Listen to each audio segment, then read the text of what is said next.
In light of this case involving the Amish woman Ruth Miller, who has recently been charged for drowning her 4-year-old child, I say let the voices of the Amish and Mennonite woman rise up. I don't care if you're currently a part of those plain groups or if you're removed, but listen, I just received a message from someone that is removed from the plain communities, and I felt as though her message was so fucking powerful, like I can't.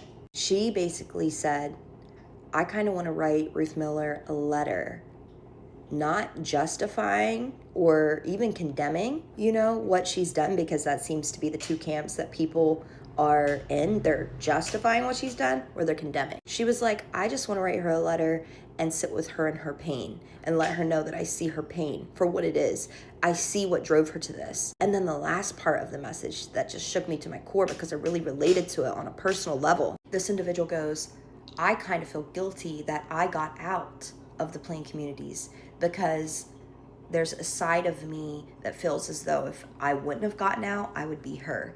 I would have been her. I would have done something like this. And I myself, as an adoptee into the plain communities who has been removed because I got kicked out, thank God, who knew that getting kicked out at the age of 15 and a half could potentially save my life, right? But as someone who has been removed for like a good 16 years now, I really agree with that. Like, if I would have stayed there and had to have been a woman, a housewife, a wife, whatever, in those communities, under the laws that they put on women, I would have either unalived myself or, worse.